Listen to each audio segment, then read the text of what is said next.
Yang nak bebas hutang dengan emas tuan-puan, boleh tunggu sebentar. Ramai orang tuan-puan, dia nak bebas hutang tapi tak tahu cara nak mula daripada mana tuan-puan. Salah satu cara paling berkesan adalah dengan menggunakan emas sebagai alat bantu kewangan. Dengan disiplin yang betul dan ilmu yang betul tuan-puan, hutang boleh ditutup satu persatu tuan-puan. Hasil daripada tabungan emas tuan-puan. Di sini saya nak kongsikan 5 tips tuan-puan, bagaimana nak membantu tuan-puan tutup hutang dengan emas tuan-puan. Yang pertama tuan-puan, menabung dalam akaun emas Gap Pavigo tuan-puan. Dengan bajet serendah RM100 tuan-puan, tuan-puan boleh bina tabungan emas sendiri. GAP ni tuan-puan adalah cara paling mudah, paling fleksibel tuan-puan dan paling selamat untuk menabung emas tanpa perlu modal yang besar. Yang penting tuan-puan, mula dulu walaupun kecil. Yang kedua tuan-puan, lengkapkan diri dengan ilmu tuan-puan. Baca buku seperti Wang Emas dan juga BC Bebas Hutang. Dua buku ni tuan-puan akan membantu tuan-puan faham asas simpanan emas, strategi tambah gram dengan konsisten dan cara urus kewangan supaya tak terperangkap semula dalam hutang tuan-puan. Ingat tuan-puan, emas tanpa ilmu tidak membawa apa-apa makna tuan-puan.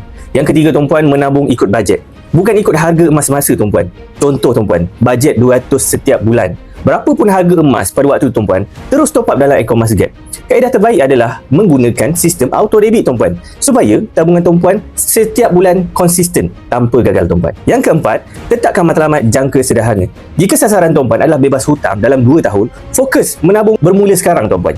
Emas memang ada turun naik tuan-puan untuk jangka masa pendek, tetapi dalam jangka masa panjang pasti meningkat. Sebab itu tuan-puan, penting untuk sabar dan konsisten tuan-puan. Yang kelima tuan-puan, sertai program tentang emas tuan-puan. Seminar-seminar tentang emas yang dianjurkan oleh G100 Network. Banyak program tuan-puan disediakan tanpa bayaran yang percuma saja untuk membantu penciptaan emas, menambah ilmu, disiplin serta strategi kewangan yang betul.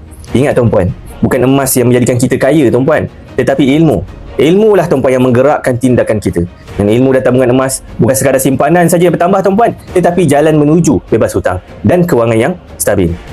Jadi tuan-puan, mana tuan-puan yang nak saya bantu tuan-puan untuk mulakan tabungan emas pada hari ini tuan-puan, boleh isi borang sign up dan saya bantu tuan-puan daftar secara percuma dan saya bimbing tuan-puan dengan cara dan langkah-langkah simpanan emas yang terbaik. Silakan tuan-puan.